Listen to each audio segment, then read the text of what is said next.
Welcome everybody, my name is Frida Berrigan. I'm with the Southeastern Connecticut Community Land Trust. I convene the New London chapter. And I'm really excited that so many people have shown up to engage in some community learning around what are commonly known as accessory dwelling units, or ADUs, here in New London, just because we like to be a little bit special and precious about things. They're called accessory apartments. Okay, so I will use the acronym ADU throughout the presentation, but you can mentally correct me every single time so that you feel if that's kind of something you'd like to do. I've actually never really done a PowerPoint presentation in real time before, so I don't quite know how I'm going to talk with my hands the way I really love to and interface with this. But I trust that you all give me the grace that I need for this. This also isn't my computer, so but maybe if I go like that. Move. The place for community well-being, which is one of the properties owned by the Community Land Trust and leased to like Health District, for community use. So we're really grateful to be here in this space. Where I also want to shout out Pollo a la Brasa, which provided the food for tonight. The staff of the Community Land Trust, two of whom are here. Danny Cruz here, and Maya Martinez. Myrna Martinez. We have 4 goals for this workshop tonight, and you can read them here, but I'll also read them aloud, because that's what PowerPoints are about. We're going to explain what accessory apartments are in New London, right? We're going to learn the process of going about getting an accessory apartment and explore 3 possible scenarios, real-life kind of case studies for accessory apartments here in London. Oh, and they're all number 1. Yep. And then we're going to brainstorm, if we have time, and perhaps this is the most important part, brainstorm how the New London chapter of the Community Land Trust can facilitate, support, develop accessory apartments for permanently affordable living here in our community. And we have a couple different ways that we're going to do that.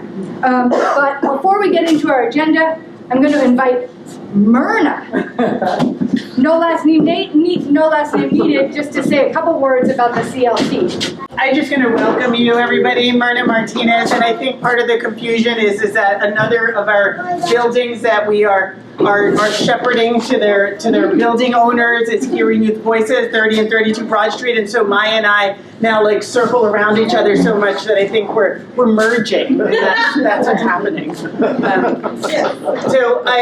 for anybody who is new here, the Community Land Trust is about sustainable community solutions to property needs in the community, and we do that by holding land in trust to ensure the affordability or the community asset in the future. And part of doing all of that is learning. And so thank you to the New London chapter and the volunteers for putting this together, a great learning opportunity for all of us. So thank you. Great, and I managed to put numbers on this one. So this is our agenda. And it'll be like 10 minutes, 10 minutes, 20 minutes, and then the rest of our time together. And we'll close at 7:30. People are welcome to stay and hang out until about 8. And then it's actually my wedding anniversary, so I want to go home.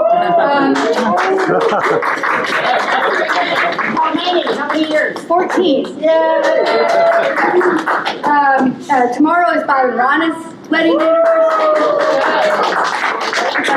So when we were putting this together, Rana and I were like, let's not do it on this date or this date. Oh, let's just do it.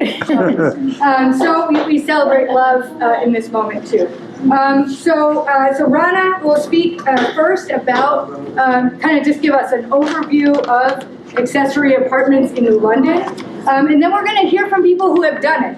And Victoria Mueller and Matt Green are here. They're going to move to the front and kind of share their experience of recently adding an accessory dwelling unit. Victoria as the homeowner and Matt as the lawyer who kind of shepherded the process forward. And then we'll come back to my glorious PowerPoint and look at 3 specific cases. An attic conversion, a garage conversion, and a standalone accessory dwelling unit added to a property. Okay? So what's the next slide? Oh, this is my opportunity to invite Rana forward. Rana, take it away, and I'll pull up the zoning map while you're... Okay. So about 5 years ago, the state of Connecticut started looking at housing in the state and came up with the obvious conclusion, I guess, that housing in Connecticut is both very segregated and a lot of it is unaffordable for most people who live in the state. So there was legislation passed, Public Act 2129, with a very long name, an act concerning the Zoning Enabling Act, Accessory Apartments, training for certain land use officials, municipal affordable housing plans, and the Commission on Connecticut's Development and Future to try to address some of these concerns. And this is a zoning map of New London, and the one piece that accessory apartments covers are the R1 and R1A zones.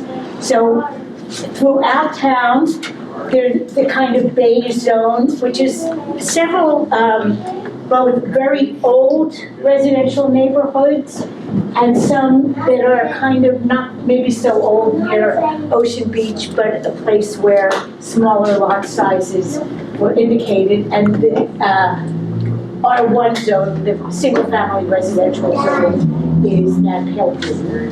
They are almost the same, except that the R1A has a smaller minimum lot size, 5,000 square feet, as opposed to 7,500, and the lots can be narrower with smaller setbacks on sides.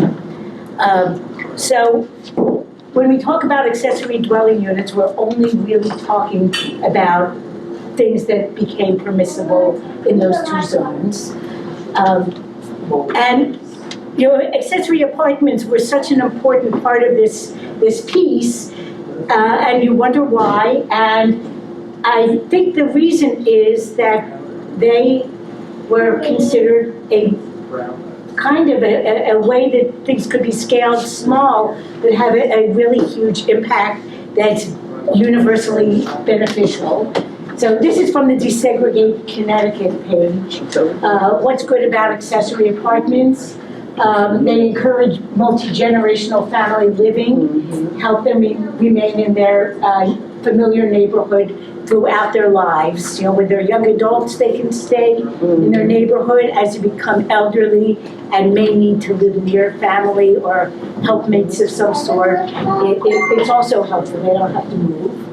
ADUs make housing more affordable, both for homeowners who benefit from the extra income and for renters who find those apartments less costly than those that are so often created primarily for investment purposes these days.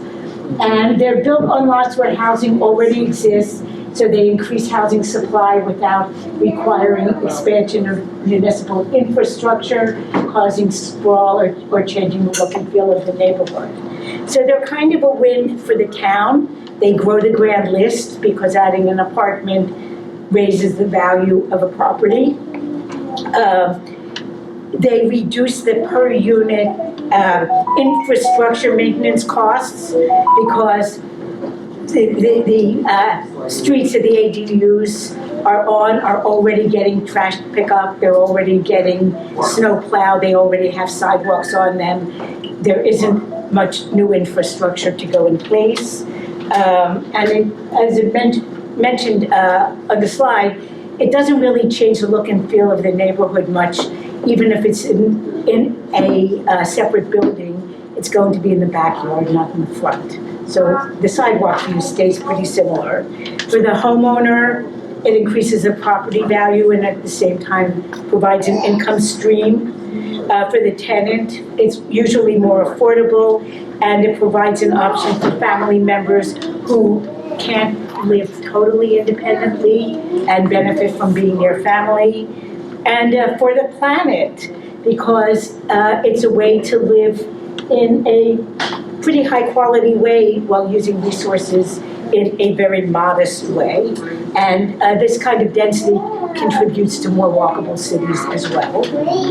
So New London, at least as far back as 2003, it might be farther back, I couldn't find it, New London has allowed accessory apartments in R1 and R1A zones.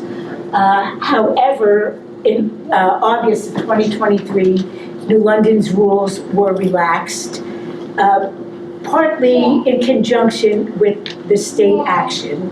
While we did not adopt the state language, the rules became more flexible in a couple of important ways. An accessory, and these are the what an accessory dwelling unit or accessory apartment can look like in New London. An accessory apartment must be associated with a single-family dwelling that is in a single-family zone, and it may be added either within the building as an attachment to the building or as a separate structure. That said, it does not change the setback or lot coverage requirements. So if you're adding onto the footprint, it still can't go into the setback areas, which are 25 feet front yard, backyard, and either 6 or 10 feet on the side, depending on whether we're talking R1 zone or R1A zone. If a lot is smaller historically than these lot sizes, and there are many properties that are legally non-conforming because they predate the zoning, you can only do internal ones that don't change the footprint of the house if your lot is smaller than a currently conforming lot. The floor area of an accessory apartment shall not exceed the smaller of 1,000 square feet or 30% of the final total of the living space. And additionally, it shall not be less than 400 square feet nor have more than 2 bedrooms. Each apartment needs to have its own kitchen and bathroom facilities. And that one, there's like some arithmetic that goes into figuring out if people can have accessory units and how big they can be. And I'd say planning and zoning has probably seen 6 to 10 of these applications come through since these rules were put into place. Most of them were internal to the building, but some of them took some kind of fancy math to figure out whether a part of the basement that was finished was living space or not living space. Vision appraisal, which is a reference that everyone uses, isn't always accurate. The tax assessor roles are considered a better gauge of what the actual living space is. Traditionally, I have seen that staff is pretty helpful to people who want to do it, who are trying to figure out the numbers and how big their accessory apartment can be and how much living area they have to have in total. When you say that they have flexibility, that means that you can be like an R2? What? If you, No, this does not apply to R2. what if it's an R2 that's only a single family house and it still can add more? That would be another a different unit? special permit process. Oh, okay. If it's an R2 zone, you could submit an application and a site plan to convert it to a 2-family house. Mm-hmm. And you wouldn't have to do quite these calculations, because if it's a 2-family house, upstairs, downstairs, they can be fairly equal in their floor space. With an accessory dwelling unit, one of the living areas has to be the primary one, and the other is the accessory one. And the primary one has to be bigger than the accessory one. Okay. And, yeah, if it's a one family and a two family zone, it can be done, but it's a whole different process. We'll have a workshop on that later on. I had a vision of that though, so maybe I can share my vision one day. We can bring it into Of how the I can make it work. discussion. Denise, did you have a question on this slide? Go ahead. Are there any requirements in regards to entrances, separate entrances, or has New London set up? There are, and that I didn't look up exactly what those were. I believe that there need to be two means of egress, and one can go through the main house if it's part of it, but they can't both, I don't believe. That is something. Is it restricted to owner-occupied houses in London? Yes, and that is, that's the last thing. I'll mention just that a parking space has to be provided, one additional space. But yes, New London is quite strict about owner occupancy. Excuse me, you said they have to provide, what kind of parking? Off-street parking or parking in front of the house? And one more, the accessory dwelling unit needs to have one parking space added to the parking requirement for that house. Off-street. Off-street. Off-street. Off-street. Oh, but if you're not off-street, they just park on the street like everybody else? That would, I don't know how, there might be some R1A zones that there are some conditions, and I have no idea. There have not in New London, to my knowledge, been any case where people have gone to the Zoning Board of Appeals who might have had some hardship situation because of the shape of their property, that they might not be able to have an off-street space and get a variance.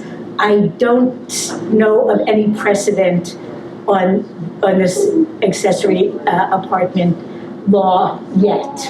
All right, It might happen in build a time. carport or something to put their car in, if you, It doesn't have to be a garage, just a space. okay, An off-street like a space. car pad. Yeah. And ownership. One of the first steps of the process in New London is the applicant has to be an owner. And an owner who occupies the building. And New London, if you make one of these accessory apartments according to these guidelines, there is a deed restriction included that one of the units must always have an owner living in it. And not only is there a deed restriction, but the owner must submit an affidavit to the enforcement officer every year by January 31st to assert that they still live in that building. So it's quite strict. I, for one, was not happy with that restriction. I don't know how 50 years from now, as generations inherit a house, what that might do with resale value, for example. But that's a longer conversation. But I believe that the owner occupancy requirement was the main reason why New London opted out of following what the state recommendations were. The only differences, I think, are nothing in terms of what it comprises an accessory apartment, but that it's always a special permit. There are no by right ways to do it, and owner occupancy is very strictly enforced. And I believe that it is partly out of fear of short-term rental. Maybe at some point through ordinance, the city will deal directly with short-term rentals, and this won't seem so important. I don't know. I live in an R1 zone, but it predates zoning. So there are a lot of two-family homes on my block. And I must say, my attitude towards having a mix of single-family and two-family homes on a block is a much more positive view than people who live in truly single-family neighborhoods. You know, it's just my own experience. So these rules came from the state?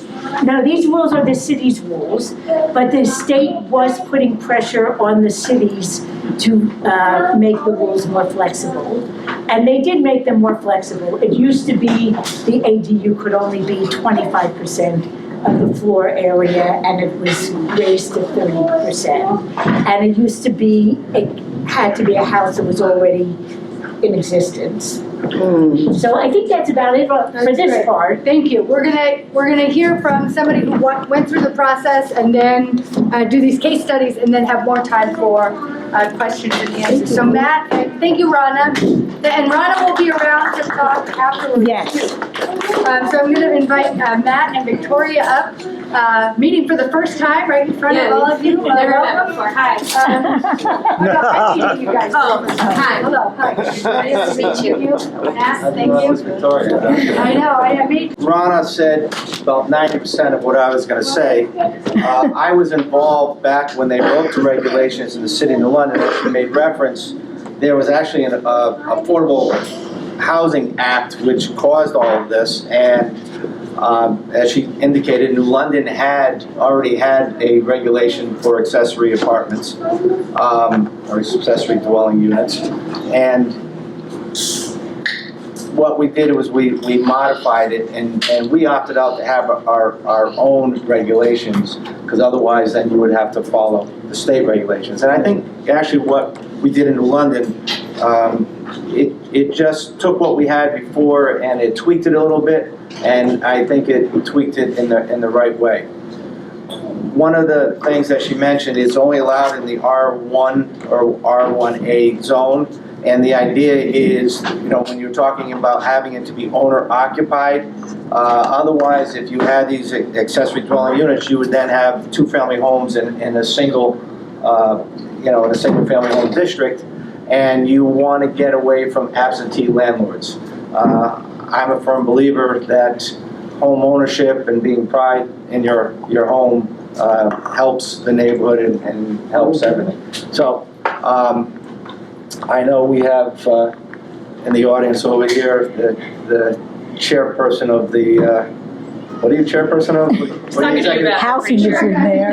Center for Housing Opportunities. Yes, so any housing opportunity you need, just ask her. But anyway, I don't know what else to say with regard. I mean, the way it is by special permit, so you have to produce an application to go before Rana and the Planning and Zoning Commission and get approval. You have to draw up a floor plan. As she indicated, it can't be any greater than 30% of the entire structure. So if you have a 2,000 square foot home, it can't be any greater than 600 square feet of, so if you only have a 1,000 square foot home, you can't do it, because then you'd only have a 300 square foot unit being 30%, and the minimum size is 400. So there is that restriction. The question before about whether you need to have access, the dual access, you have to follow the building codes. So that would, the building and fire codes, whatever you plan to do, you would have to get approval from the building department, the fire department, with regard to that. So sometimes you can have it if it is within the home and not a separate structure. You can have two means of egress if that meets the fire code, not going into the main house, or you can have one going in through the main house and out otherwise. So you file the application, you have to provide a floor plan, you also have to provide a plan of the lot to make sure that, as Rana said, if your lot that is a non-conforming lot, and we have a lot of non-conforming lots in the city, then you are required only to be able to put it within the existing dwelling. If you have a large enough lot, you can actually have a separate building, and that separate building does not necessarily need to be attached to the house. So you have to provide a site plan for the property, and the floor plan inside, and then you have those bullets to meet. You have the parking, you have to have at least a bathroom and a kitchen. And obviously, well, actually, you don't need a bedroom. You could have a living area, which would be the bedroom. So you have to, the normal process of planning and zoning, you have to give notice to neighbors within 250 or 200 feet, and then you go before planning and zoning, and it's usually, as long as you meet all the criteria, it's very simple. Are you gonna let me talk? I'm gonna let you Okay. talk now. All right. So yes, Matt represented me. Matt does a lot of land use. We're both lawyers. We have a law firm in downtown. I don't do land use.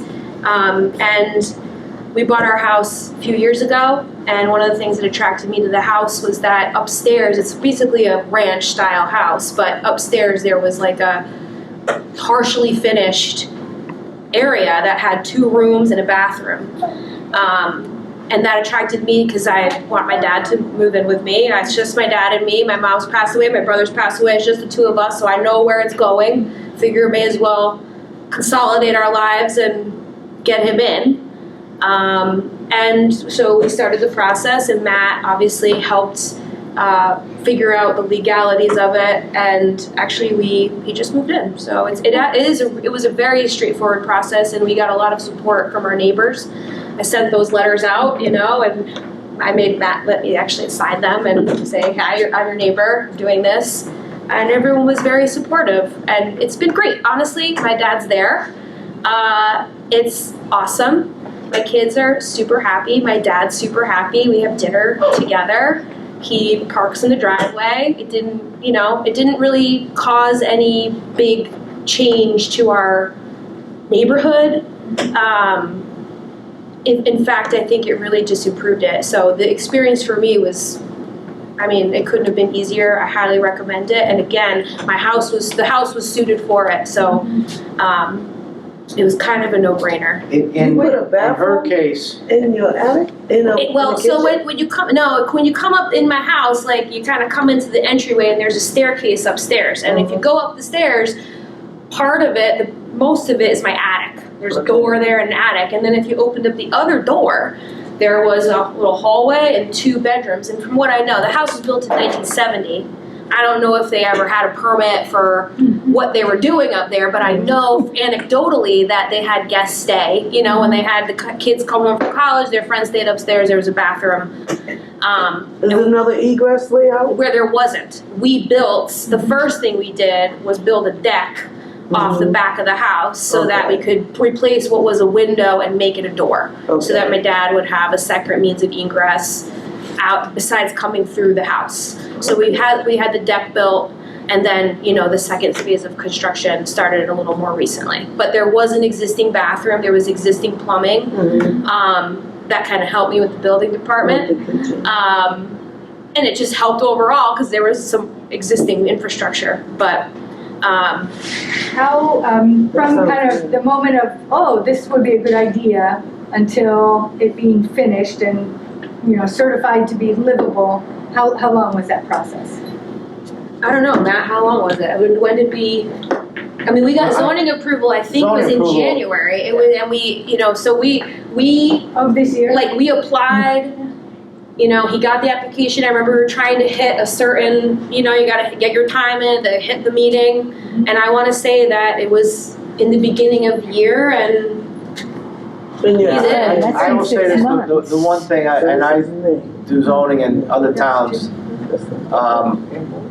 New London has a very quick process. A lot of other towns, you file an application, you have to wait for the meeting for them to accept the application, and then they hear the application in the next month, and then they vote on it the following month. In New London, you file the application within 20 days before the meeting, they review it, you're on that agenda, and if you're lucky enough to get approval, you can do it all in a month. Well, So New London has a very simple process. I would just make a a quick qualifier to what he's saying, and, you know, not to give him a compliment, but part of it is knowing, you know, getting your act together ahead of time so that what you know you have everything before you make the application. And I know that's something that, again, doing a lot of land use, that's the key. You kind of have to put a play on for the zoning board so that they can approve you. And that takes some work ahead of time, especially if you have a challenging situation, maybe you don't have an easy layup like I do, then it definitely warrants some conversations ahead of time, and I know that you do that. So if you're in a situation, you know someone who's in a situation like that, go talk to the zoning people. You'd be surprised how helpful they will tell you what the path is. And I think that's a huge key to it, that if you do the work ahead of time, it can be a quick and easy process. I have a question. Go ahead.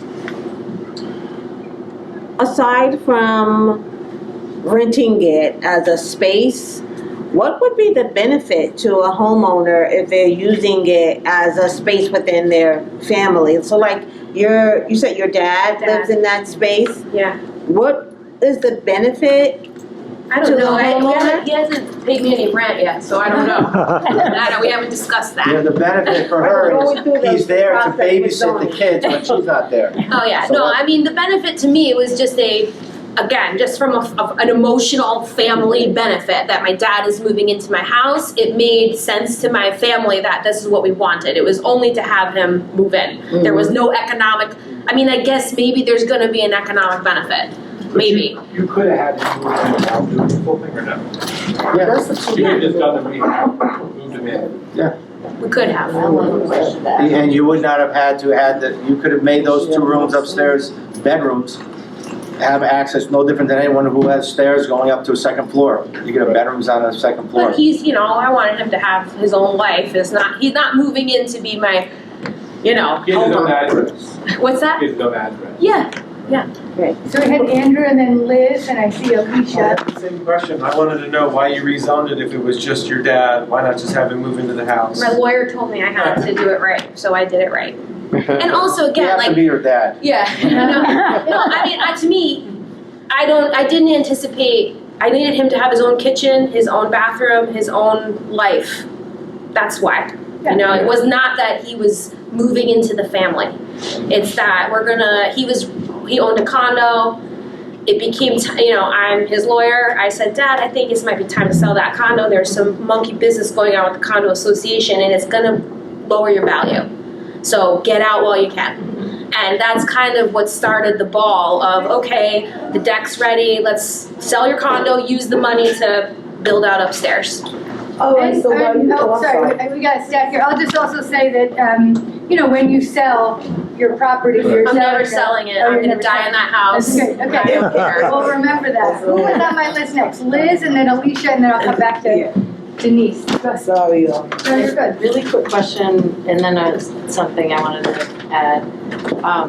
For that egress area, the deck, do you have stairs that go up Yes, that? Okay, there are so stairs part that of that come bill. down the side of my house, right? Yeah, I was wondering, Yeah, no, you can just go out on the deck and yell for help. No, it comes down the Go to side. the fire department on the day. Zip line. My aunt and uncle, they live in Niantic, and they had basically, sold their parents' property and built this addition under their house, but they did not do it the right way. Yeah. However that looks like, and I think they thought they'd have this apartment to rent out when they were all done, and they didn't. Now I think forever, since forever forth, I feel like they feel like their hands are tied and they actually can't change that. I think they could change that, but they'd probably have to go through a lot of legal stuff. Am I I don't wrong? know the town of East Lyme. I Yeah, don't know it's what East Lyme, so it's I another will just base, say, but they, my experience of dealing with the town of East Lyme versus New London yeah, is night and day. right on. Very different. We had Alicia and then Denise, and then I think we'll let you guys go. If you can stay and chat with people informally afterwards, that would be great too. Alicia? This is a funny question to ask lawyers, but how important was it to have a lawyer? Matt might be able to answer that better, because he interfaces again with zoning. I do not. I don't think you need a lawyer. I think you need to just know what you're doing, and I think you need to, as I'm saying, get it together, know what it is you need to do before you try to go to the zoning board and embarrass yourself. Because they want to me, I always think that they want to give you a yes, but you have to help them do it. So if you do the work and you're the kind of person who knows you can do that, then I think you can absolutely do it yourself. You might totally disagree with me. I agree. The staff is very helpful. They can't do it for you, but they can tell you what to do, and if you have the time and you want to make the effort and do it right. The only, I tell people, when you go to zoning, the only advantage of having an attorney is when they make a very poor decision that you need to have that attorney who is part of it to be able to appeal. These accessory dwelling units they are looking to approve them if, those issues. So it's not really something that you really need an attorney. You just have to make sure that you get the notices out on time and you do those. They'll come out and those check things. and make sure that the The sign is sign is still up. in your house. Yes, They came and did a drive-by. I was, it's a whole thing. It's got to So be up as for long as 15 you, days after and Yeah. all this. So little things, but they'll tell you. You don't need an attorney if you want if you to do can it. like follow a process and you're good with that, it's not anything but that. It's just the process and filling out forms. All right. Denise, go ahead. So by legally doing all the paperwork and going through planning and zoning, when you resell your house, you can resell it for more money because you have a separate dwelling unit, or not? You can't sell it as a two-family house. I don't believe I can. I think it's a single-family dwelling with an accessory dwelling unit, and probably if the law is still the same in 100 years when I die, then yes, that person, well, after my kids take it from my estate and they sell it, that person that they sell it to, yes, would have a deed restriction that whoever's living upstairs, that they have to live downstairs while someone's living upstairs. Or they can live upstairs. Yeah, the Or they owners live can up- live upstairs too. Someone has to be there. Right. That's, Yeah. I don't worry about things like that because that's the future. And again, as I said, I plan to die in my home, so it doesn't that's bother me right. particularly. Someone, It's past it has to be life. that way. It's forever. It's Yeah. in the deed to the home. Well, can't we change that law? Maybe, that's what I'm saying. No, We're lawyers, the so we say purpose- maybe we could change it. Then the reason why, the purpose of that is that we have an R1 zone, a single-family home. Just like you have an R2, which allows two-family homes, R3, three-family homes and above. So the whole point of having it a single-family home is that there's a single-family living there. occupied. They're allowing now that single-family, as Ronna said before, for economic purposes. Some may want to, when you have the space, to be able to rent it out, but they don't want me coming in, buying up 10 different properties, having. In that living in it. and I get that part, but I mean, like, right now it's only R1 and R1A. Can't we change it to where we can get some R2s in there? Well, I'm gonna tell you, I'll tell you a little story.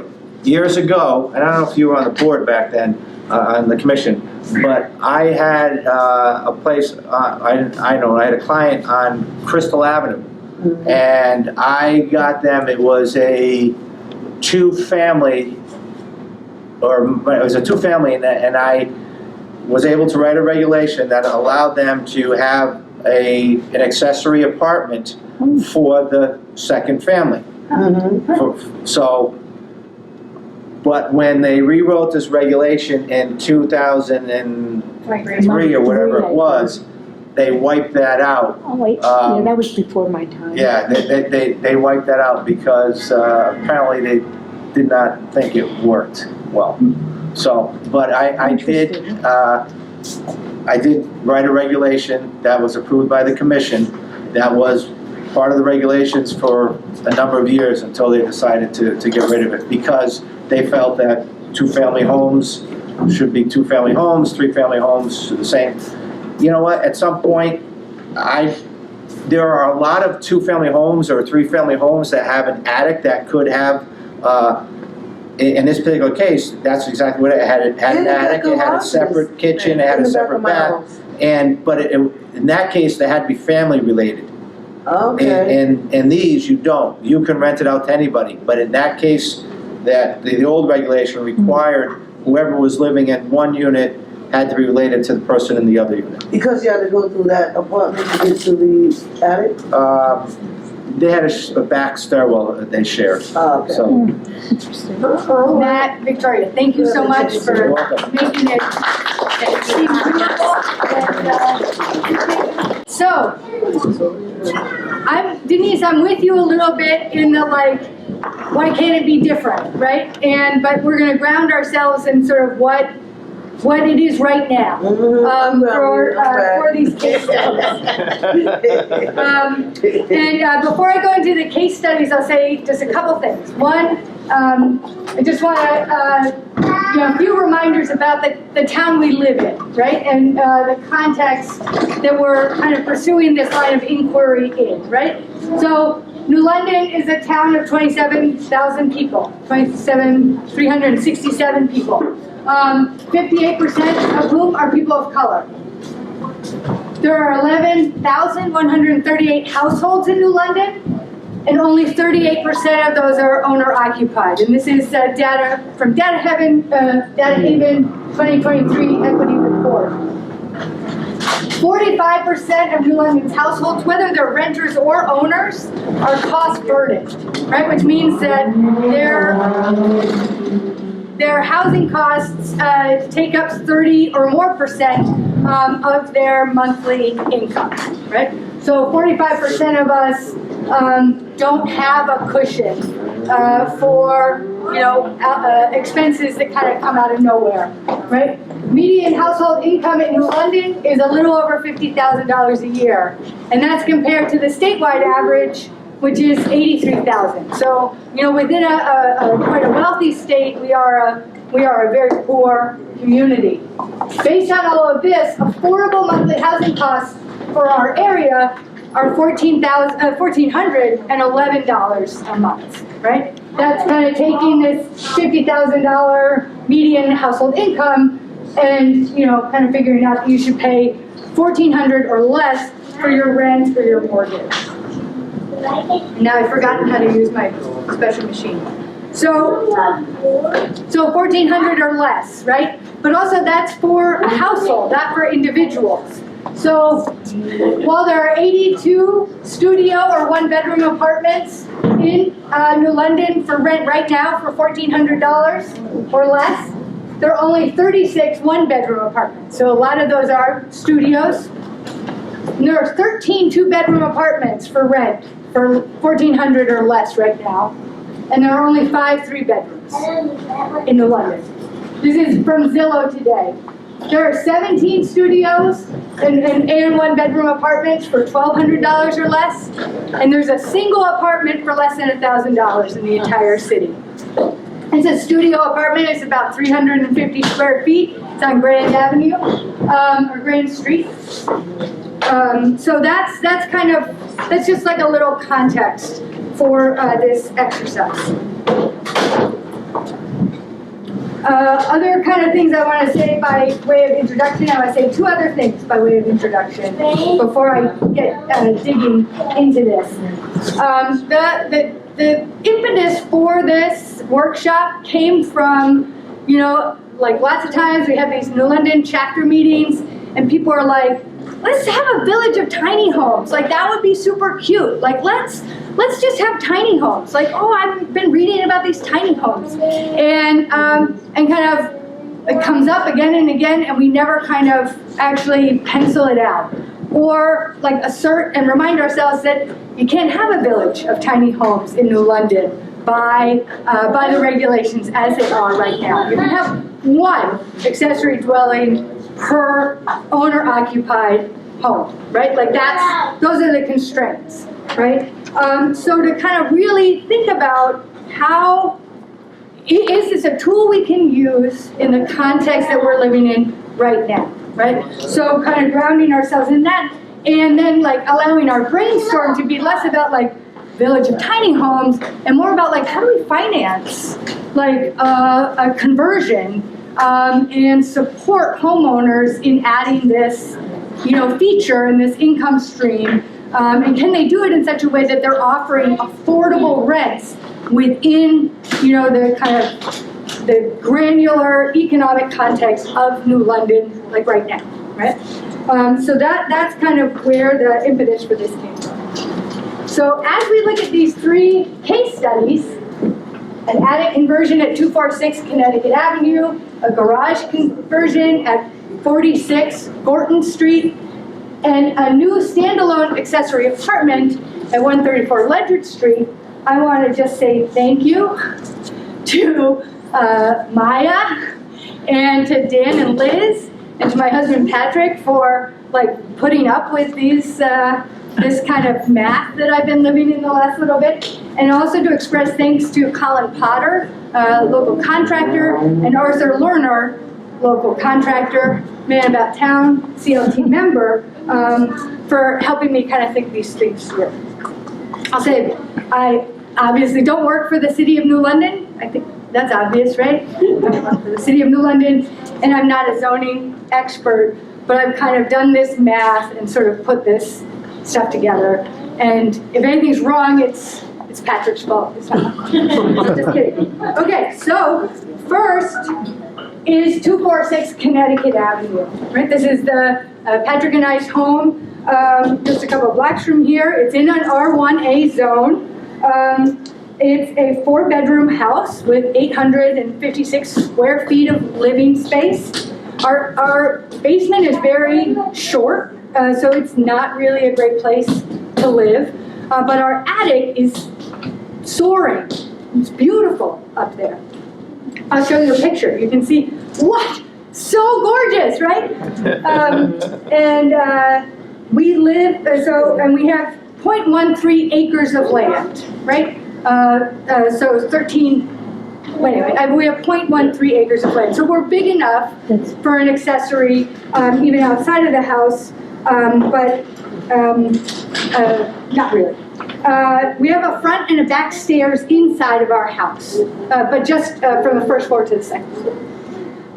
And the driveway is long enough to accommodate 3 cars. And there's also on-street parking there. So up in the attic, we have almost 900 square feet of space. It's currently being taken up by books we don't read, toys we don't play with, and clothes we do not wear, and extra mattresses, in case people come over and need to sleep somewhere. But within the size confines of the accessory dwelling regulations, and along with the fact that we have dormers, right, coming over on both sides, and this big chimney in the middle, and some of these, pipes, we thought we could fit a 550 square foot apartment, 1-bedroom apartment within that space, and still have some storage, right, within the attic. Okay, so that all seemed great. Arthur came over, and he said things like, "Probably going to cost $20,000 to put an outside staircase onto the back of your house." This picture was taken from the big group home on the corner of Broad and Hempstead. So that would be a big expense. Another expense would be that the attic is, our house was built in 1905. The attic is dead space. It's not meant, it wasn't built to hold the weight of a bathroom and a kitchen. So we would need to contract an engineer to kind of look at the supports in our whole house before we got too far ahead of ourselves. We had a piano at one point, and our floors started to kind of like, ooh, ooh, ooh, ooh, ooh. So we got rid of the piano. So that would need to happen. Drop in walls, add insulation, add enlarged windows, vent the roof line, bring plumbing up from the bathroom downstairs. We'd have to update the electrical throughout the entire house because we moved in right before our son Seamus was born, and we've kind of done nothing to the house since we moved in, right? So it's all like kind of as it was. So we'd have to add power. We'd have to replace existing wiring within the house. So Arthur said a nice round number of $150,000 to do this project. That number's on the high side, as I said, because we haven't systematically updated anything in our house since we moved in 12 years ago. I have dreams of I want a deck, a full bathroom on the first floor. We just have a water closet down there, no sink even. So, you know, with stars in my eyes and 150 grand to play with, I have all sorts of things that I want to do, obviously. There would be ways to economize, right? I have a handy sister and sister-in-law. I have friends. I'm educable, right? But I would need a lot of help, and it could come down a little bit. But let's work with this $150,000 number for the time being. This is just a floor plan for a 550 square foot apartment. It's kind of cute. I stole it off the internet. Don't tell them. So we can look at the numbers, right? So Patrick and I owe about $13,000 on our house. We're getting towards the end of our mortgage, and our house has increased in value a lot, right? Over the last 12 years. So we would be eligible, and Patrick went to our bank and kind of talked it through a little bit. We'd be eligible for a home equity line of credit from our bank Liberty for $150,000. No problem. They would just give us $150,000. But over 30 years, right, it would cost us, our monthly cost on that would be $748 and a little change, right? That's at a 5.9% interest rate, but it's also adjustable, which makes me a little like, based on, you know, something Donald Trump does.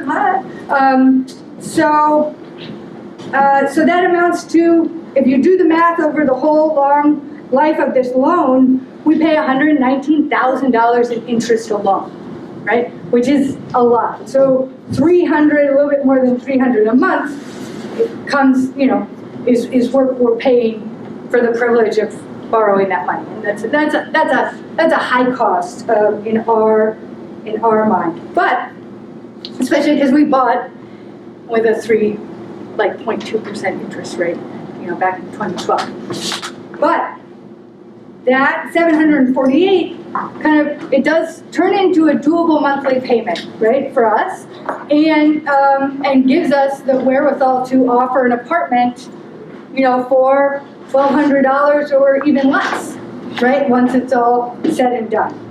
That would cover all of our costs. We'd be able to offer like a really nice, brand new apartment, you know, to somebody. And so that, you know, that seems doable, right? Okay. That was the first one, $150,000. It could be rented out for less than $1,200 a month. The second case study is a garage conversion at 46 Gorton Street. 46 Gorton Street is also in an R1A zone. And actually that house is the last house on that side of Gorton that's in that zone. The rest of the block going down towards Ocean is an R2 zone.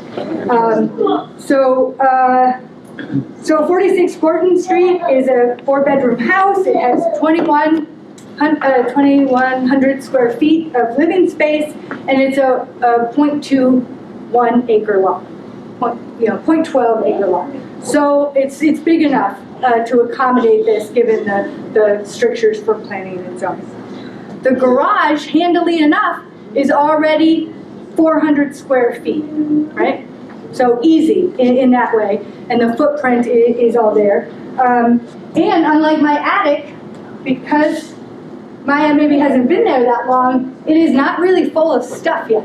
So it is just space with some, rooms and stuff like that. Frida, was it said previously that 400 feet was the minimum? That's the minimum. Yep, that's the minimum.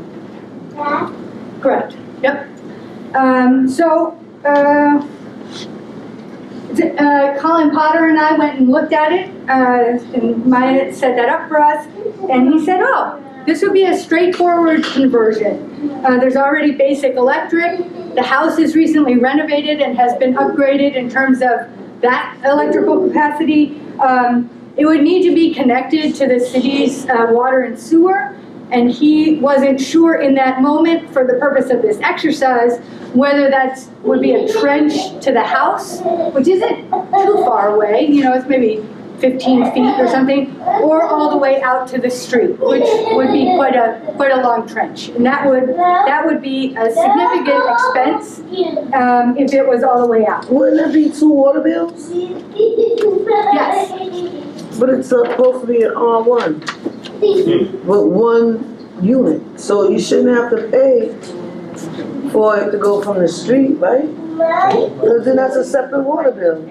We think that Ron might have the answer. I don't have your answer exactly, but I believe that the accessory dwelling unit is supposed to be hooked up to utilities by way of the main house. There might be exceptions where that is not possible and a variance might be needed, but I believe a separate water bill is not the preferred way to do it. Okay. So the trench from the house might be more the way to do it. Good. Did folks hear that? Rana is saying that, you know, given its accessoriness, it is commonplace to bring water and sewer from the house. And the same with electricity if And it same were with not electricity. already there. Right. Okay. Good. Thank you for that. Thanks for that question. So, so Colin looked at it and thought, you know, the floor of the garage is not perfectly flat, and so he suggested, you know, he would raise it up about a foot, maybe 16 inches off the ground, kind of build a level, you know, floor for the home there. He'd raise the dormers. You can't really see them, you know, but he'd raise up the framing a little bit so, you know, it would feel large and spacious. He'd keep the existing walls. And he'd add more windows. Of course, he'd add insulation, drywall, and kind of build the center of the space a little bit to, you know, to make it not feel like a garage anymore. This is, again, a 400 square foot layout for this space. And he looked around and he said, rough estimate would be $50,000 to make this space livable, legal, and pleasant for a 1-bedroom apartment. Now,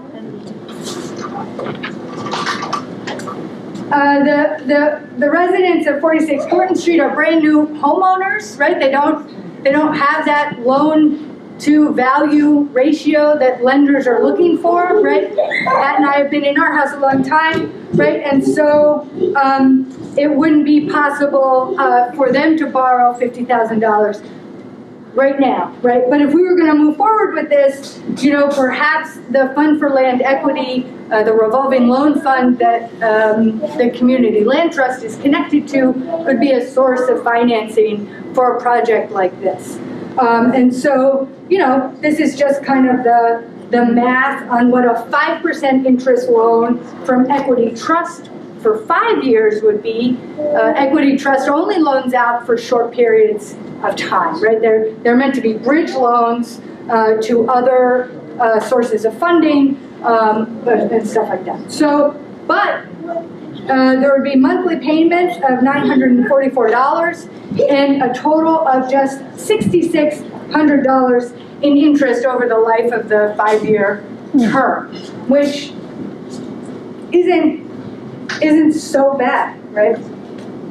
Now, as I was thinking about this, I was like, okay, well, they would have to take out this loan. There'd be this term of work on the apartment where they wouldn't be able to realize any of the benefit of this.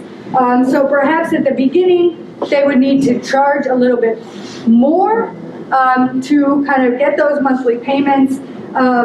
They wouldn't have rental income for 6 to 9 months. And then, you know, perhaps we could figure out a way that they charge less rent later on in the life of the loan. But monthly payments of $944, you could see somebody wanting to live in this beautiful little apartment, paying $1,100 a month in rent, something like that, for this apartment. Okay, our final one is maybe the most exciting, but no, they're all really exciting. They're all really exciting. But this is 134 Ledger Street, and the project here would be to build a standalone tiny house on this property. The existing house, replete with beautiful solar panels, is a Cape Cod built in 1952. And this is where we get into some of the size issues that Rana and Matt were both talking about, because on the street card for vision appraisal, this quite sizable house only has 833 square feet of living space, right? But it's like a 2,000 square foot property. There's been additional renovations to make the part of the basement and part of the upper floor living space. So in the process of going through this, we need to make an argument and kind of have that additional space recognized and kind of legitimated. They have quite a sizable lot for our neighborhood. The acre, it's 0.2 acres. So it's the biggest of the lots that we're talking about here. And they have space for 2 cars in their driveway. And here's the yard in all its beauty. Putting a tiny home, a 410 square foot home into this yard would be a major change for this family that, as you can see, fully uses their 0.2 acre lot for food forest and gardening and recreation. My kids love to sled down that actually pretty steep little hill that comes down. But, maybe they move forward with it even so. So for this, I talked to 2 different companies that do, that offer out of the box, kind of turnkey accessory apartments, right? You just go on the internet and there are millions of these, not millions, but there are many of these companies that offer kind of turnkey, complete with all of your appliances and finishes, and you could have granite countertops, accessory apartments.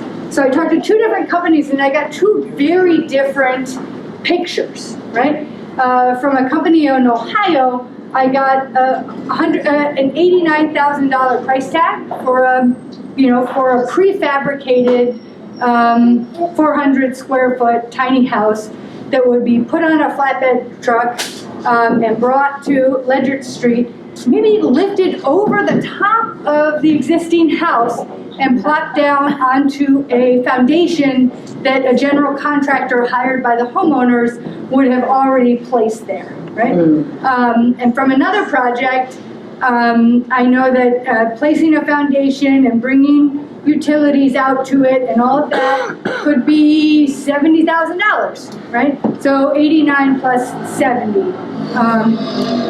But in a day, there would be a home there, right? So, what is it, 159? Yeah. Yeah, thank you. But then I talked to another company, a Connecticut-based company called Connecticut Tiny Homes, and they said, oh, no, for the $59,000 price tag of your 400 square foot tiny home, we build the foundation, we bring the utilities out, and we build the tiny home right there. So I said, well, there must be some sort of catch that I'm not hearing, but in my whole conversation with Eric today, I was like, you build the foundation, you put the electricity in, you put the water in? He's like, yeah, and I was like, and there's a stove in there, and granite countertops, yeah, you choose all these, little features for your home. So $59,000. I rounded up because for the purposes of this exercise, I rounded up. Oh, there's their CT Tiny Homes. This is the 410 is the model. because it's 410 square feet. And there it is, you have, pretty nice. And then, so, as I said, I rounded up from this $59,000 house to 70, thinking there's going to be some piece of this that will cost extra money. And let me just run through these numbers quickly. So the owners would have a few finance options, including a home equity loan for over 15 years. They would have monthly payments of $643. But I got stuck on the interest on this. Over 15 years, they paid $45,000 in interest on a loan, so like almost double. But if they were able to charge $1,200, which would be an affordable rent, they could maybe have enough to be able to pay extra and kind of pay off the loan faster. That you pay the interest first, and so if they're able to kind of be paying a lot right up in the beginning, they could pay the loan off sooner, save considerable money on that. If we were able to do this through the Fund for Land Equity, through Equity Trust, a 5-year bridge loan would have higher monthly payments, $1,321, but just $9,000 in interest over the 5-year life of that loan. So there'd be some sort of thinking that would have to happen about this. Another note about tiny homes is that, as far as I could tell,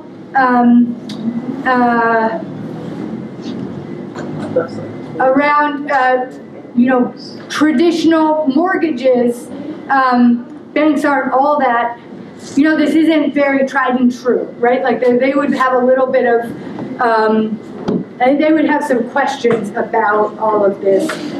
And so most of the companies, obviously the companies don't offer any financing. They just kind of, you pay a deposit and then you pay a quarter, and then 50%. And so there would have to be some education in the local banking, around all of this too.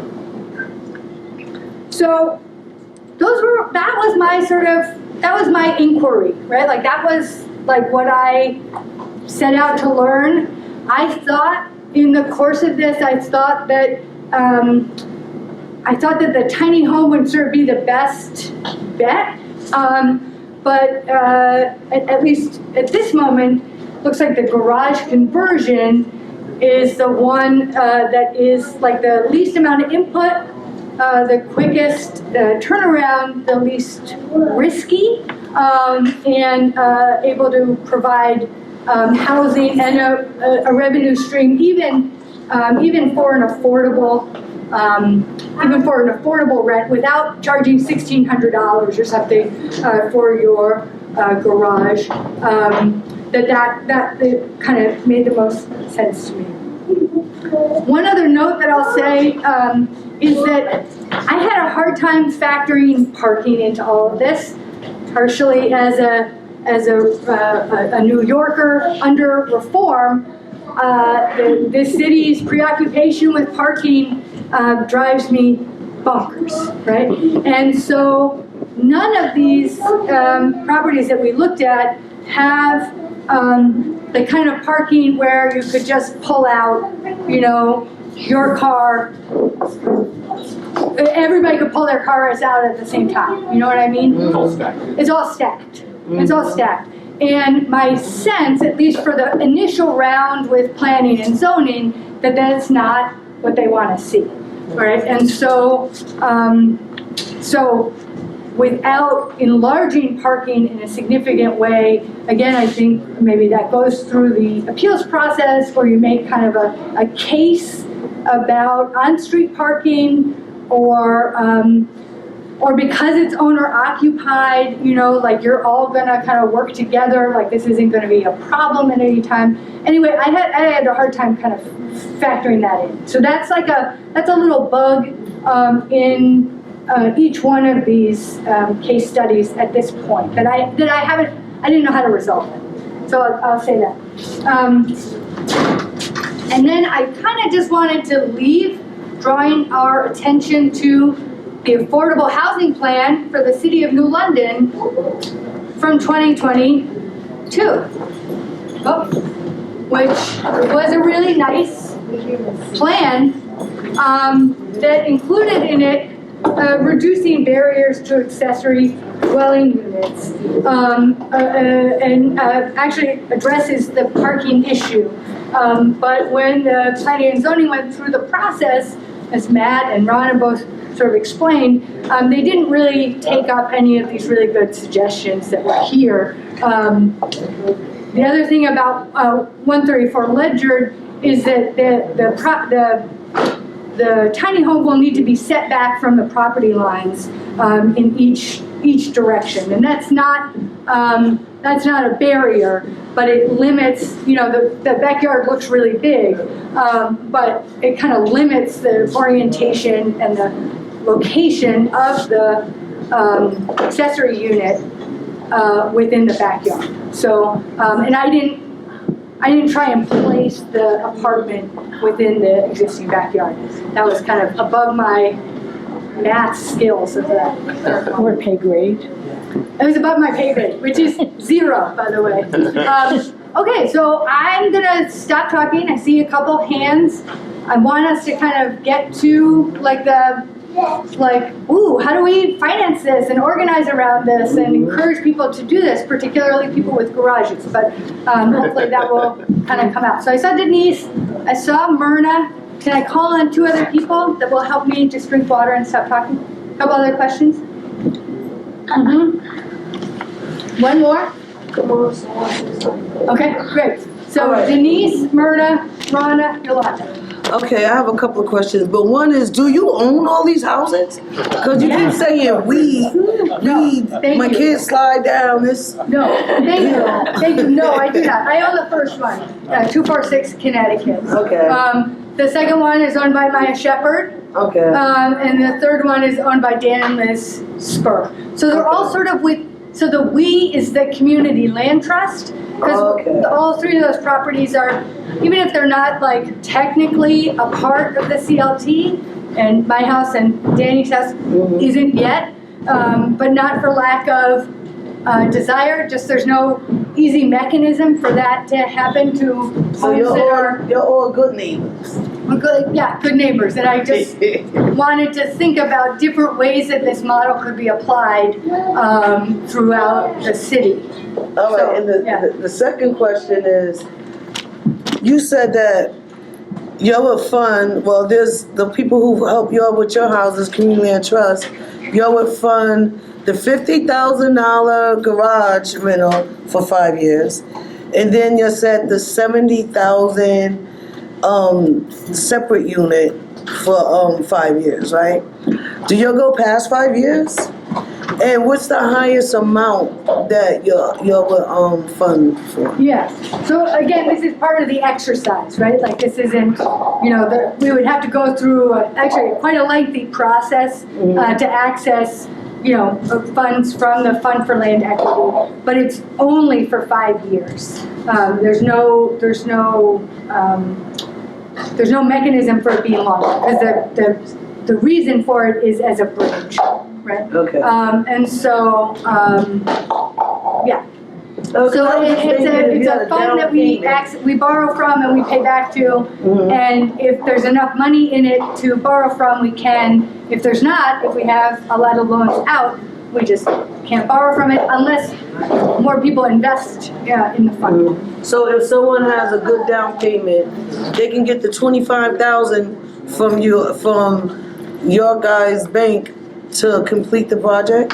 Like if they had some money of their own, they could get a smaller loan, right? Theoretically, I mean that's some of what we would want to be, kind of putting the process together for as a CLT. This would be a new project for our organization, and there's models out there, and actually like a lot of models, and I won't go into them now because I want to hear from other people, but community land trusts around the country are using accessory apartments in really creative ways. And we have a lot we could be learning from other organizations about that. I think I called on Myrna next, and then Rana, and then I forget and Yolanda, thank you. Yep. Myrna. I think this question might be for Rana. It's about the additional easement for an ADU that's in a house in the main structure.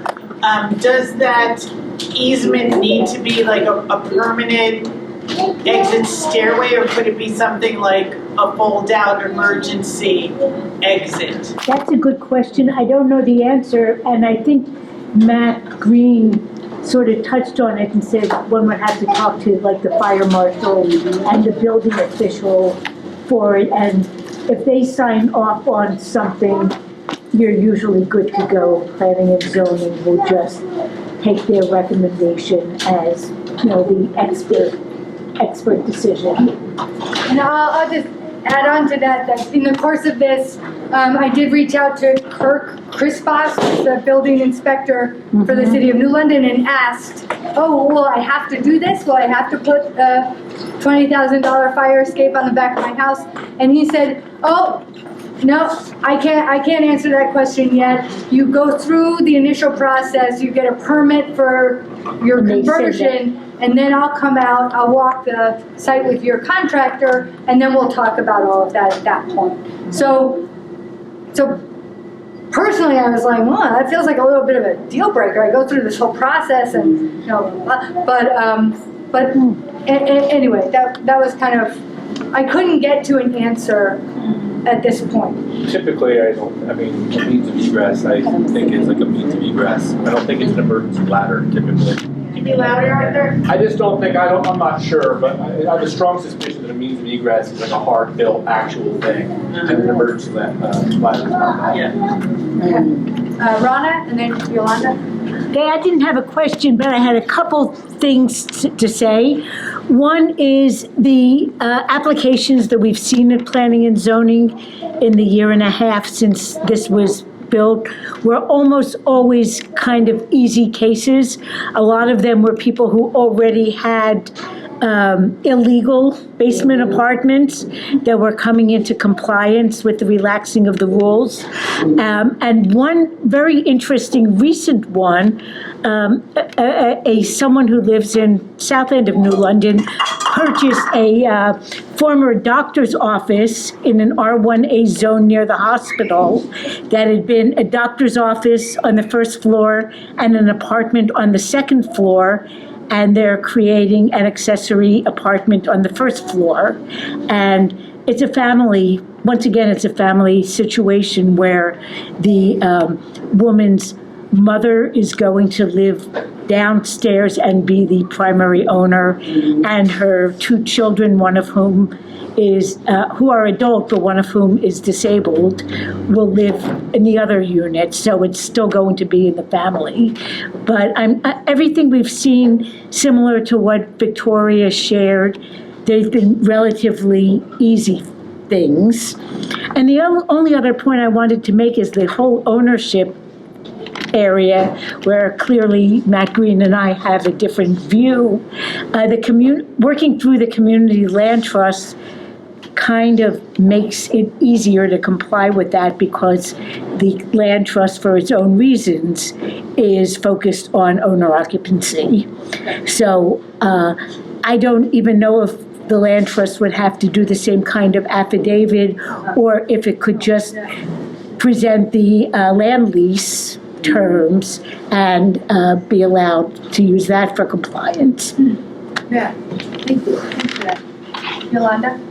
My question was, I saw that the conversions were the attic, the garage, and the tiny home.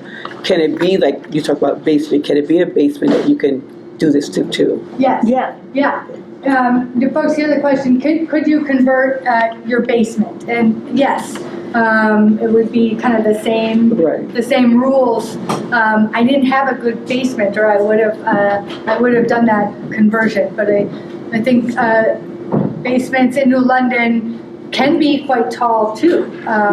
My basement is just like right here, but that's also, you already have one means of entrance, and leaving, you'd have to add a second one. Right. You know, there's things you'd have to kind of figure out, but it's within the envelope of your house, and so in that way, you know, an easier in some ways than even a garage, right? Right. Yeah. Or an attic. Or an attic, right? Yes. Because the water's already there, right? A lot of them So already have a second means of egress. I mean, mine does, a hatch. you have a So hatch. the basement would be cheaper.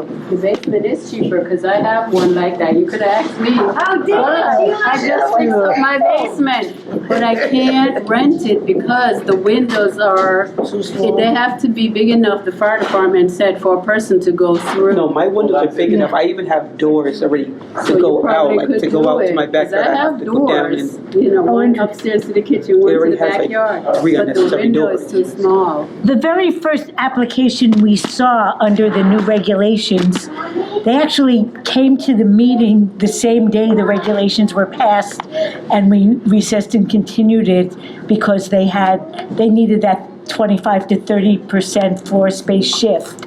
And it was a basement that had been an illegal apartment. They had no idea it was illegal, but it was in existence when they purchased the house. Right. And it was used as a mother-in-law space.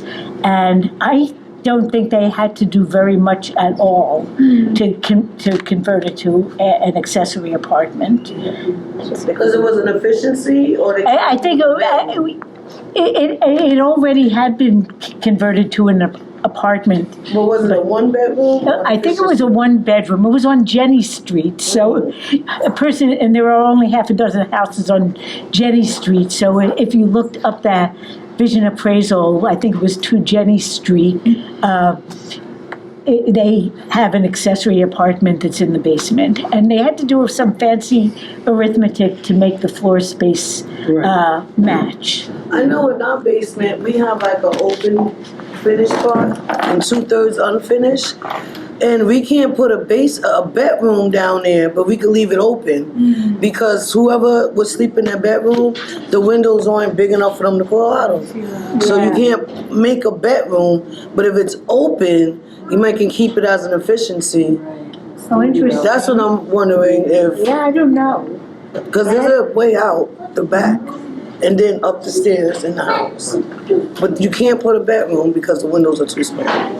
Have you explored, like, is there any ways to, like, make the window bigger? Well, you can egress the windows. It all depends on, from what I see, is the ground space from the window. I think it gotta be like, Dig a well. and you could dig a well. But if you don't have to dig a well, you can just enlarge the window if you have enough concrete between the floors so it don't flood right into the window. So it gotta be like some kind of gap so that water won't fall in. Cause we got like a little gap, but I don't know if that's big enough. Otherwise, we would need to egress it.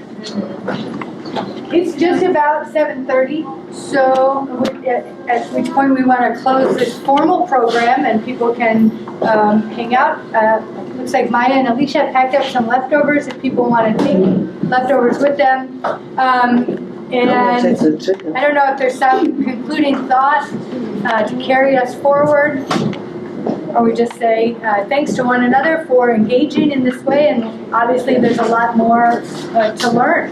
Oh, Danny. I would just say one thought is that financing component seems to be a big part of it, where it might be hard to get a loan from the bank, or you might not have equity in the home, or the revolving loan fund might not be the best option for doing that, but figuring out some kind of finance component to really increase accessory dwelling, because there might be people who have the space, are in the right zoned area, but need financing to make it happen. Because once you get the rental income and stuff, you can pay off the things and stuff, but you have to get the loan and maybe a cushion of money while you're building it out and so forth. May I just speak to that? Other states, financing is very difficult. Banks don't quite know what to do with these. Yeah. Other states are trying to look at restricting the accessory dwelling unit to with an affordability restriction and using state funding to support some of the accessory dwelling units. You see that, we've seen it in California, Nevada, a couple other states are experimenting with using public funding that's used to create affordable housing, so long as it's deed restricted, being used for ADUs. So that's something we can look at into the future here in Connecticut. Yeah.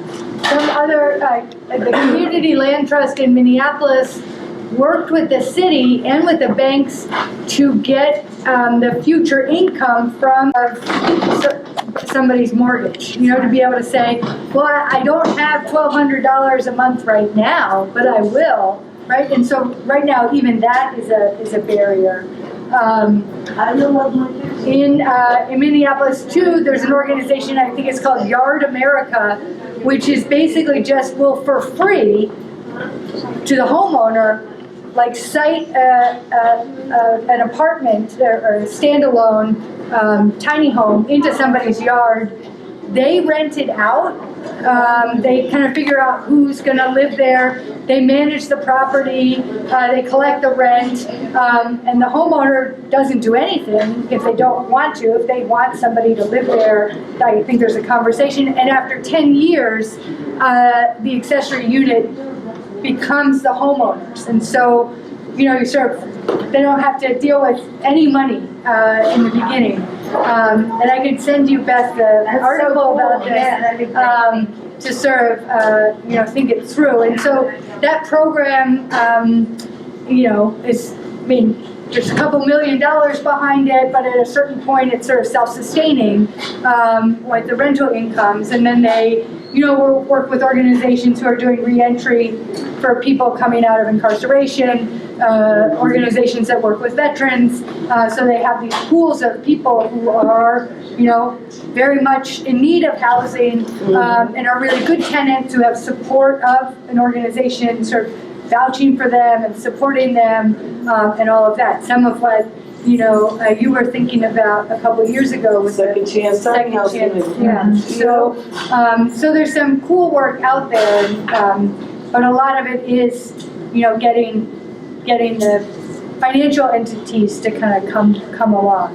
And each year it costs more and more and more. Yeah, but people's wages don't go up. So, so anyway, we'll close on that. We'll keep working on this, right? We have a Community Land Trust, a chapter meeting on the 31st of July is our next chapter meeting. We have our annual meeting coming up in this space in 2 weeks. 2 weeks or what? Next week. It's coming right up on the 18th. There'll be food provided by Fiddleheads.